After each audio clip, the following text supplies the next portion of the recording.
Happy lunchtime, Cersei High. I'm Whitney Corona with Pride TV. And I'm Jordan Benight. This episode contains Center on the Square with Becca, Open Campus Lunch with Trey, and Cross Country with Drew. Without further ado, let's get started.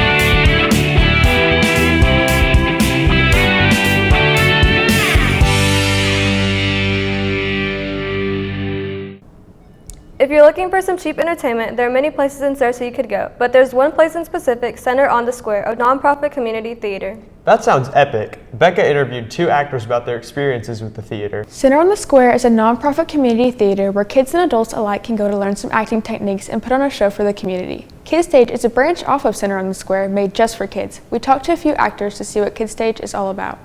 Kids Stage is a program for kids to come together and work to put on a show and learn about the different aspects of theater and how it all works together to make something really cool. Kids Stage is a great way to learn new things and become more sure of yourself. Jason Parks expands on this topic and explains how Kids Stage has helped him. My favorite part about Center on the Square is meeting some of the people and making new friends, because some of the best friends I've ever had in my life I made at Center on the Square.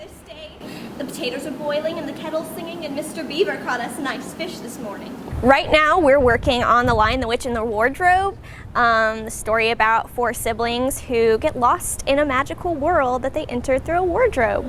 And that's going to be sometime in November. There are many methods actors use to prepare for a show, whether it be reading through the script, going over lines with a partner, or practicing in the mirror. I prepare for a show, first of all, by getting really stressed, and then I just have to relax. Coffee's essential,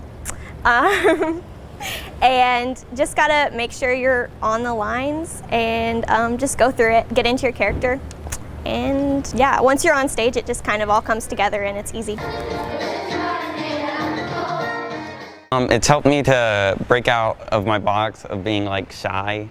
Now I feel more confident around people and I can make more friends and do things like that. The theater has become a big part of Cersei and has been around for 20 years.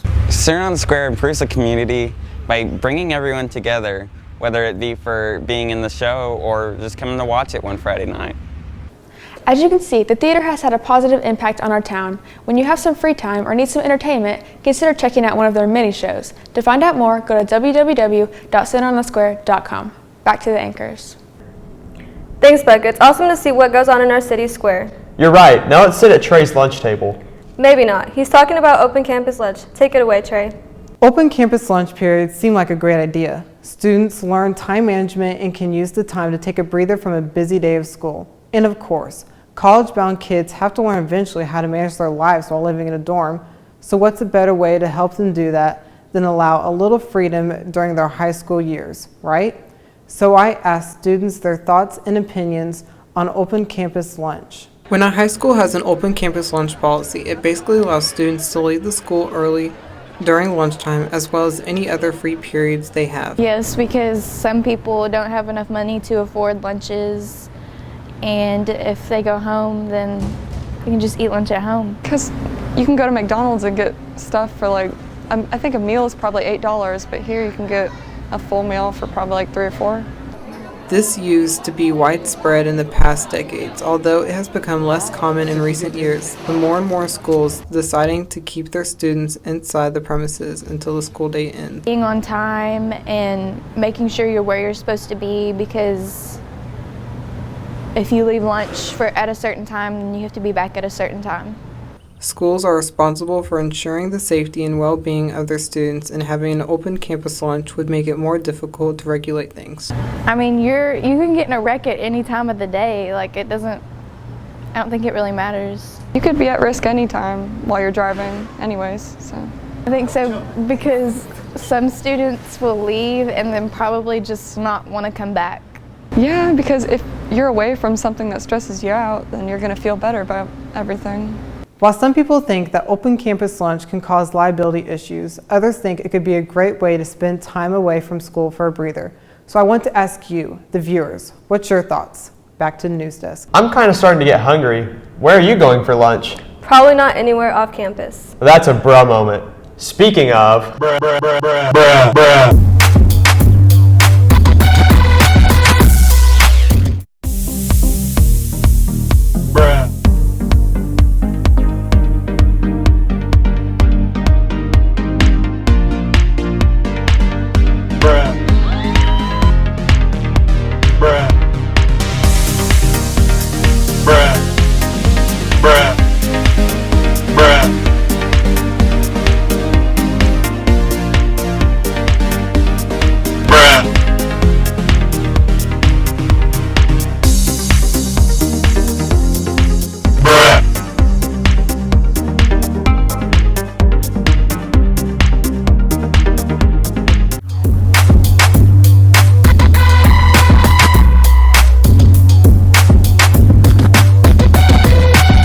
Wow, that sure did make me bruh. Those are really some epic fails.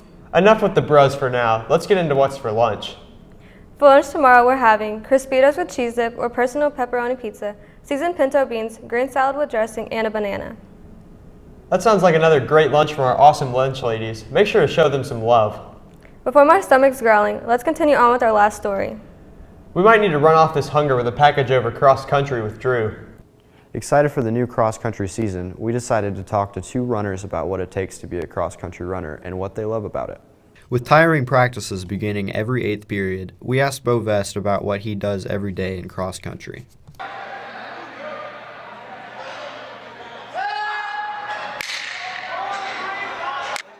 Normally, we run about 3 miles before a meet, and we try to get in long, like 8 or 9 mile runs every day, and 5-mile runs some days and lift weights. My favorite thing about cross country is running. Favorite thing about cross country is placing in meets and going to meets, just because there's a lot of runners and it's really fun. Ellen Ash, who's been in cross country for 2 years, told us about what she does to prepare for meets. We run about 3 to 4 miles every day. Everybody's so nice to each other, and we always push each other to do our best. It's a good way to make friends and a good way to have responsibility for yourself and also your team. We decided to ask both Bo and Ellen if they are going to do track this season. Yeah, I'm doing track in the spring. I run 400 meter and 800 meter. And I'm running the 800. You got it, guys. I'm trying to break the 800 meter record. As you may tell, our cross-country runners are very adamant about their sport. Be sure to attend their meets so you can support their exhilarating sport. Now back to the news desk. That was a fast, thanks Drew. Now why don't we take a look into some trending topics with Bella and Vienska. Hey guys, welcome back to Trending Topics. I'm Bella Simonelli. And I'm Vienska Angeles. Today we'll be talking about Melly Martinez's new album and her film she created. The new Mario Kart Tour on iOS and Androids. Last but not least, movies that are coming now, so stay tuned to hear all about it on Trending Topics. K-12, a film by Melanie Martinez. As a big fan of Ariana Grande, I'm low-key a big fan of Melanie Martinez. She came out with the hit K-12, which is a film that she produced and directed. The film K-12 is about school, duh, and just what goes on in our daily lives as students. That girl Kelly, I think she's trying to rip my head off or something. Watch out! After all these years, Melanie Martinez came out with a big hit. All of these relatable to everyone and how school can be a struggle in life. But anyways, who isn't stoked about the new Mario Kart? Because I know I am. This new game is on iPhone, so now you don't need a Wi-Fi or any console to play it.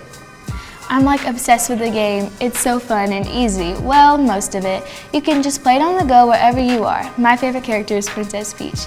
So many new levels and original courses, so who wouldn't be so addicted to the game? This month is spooky season. New movies are coming out.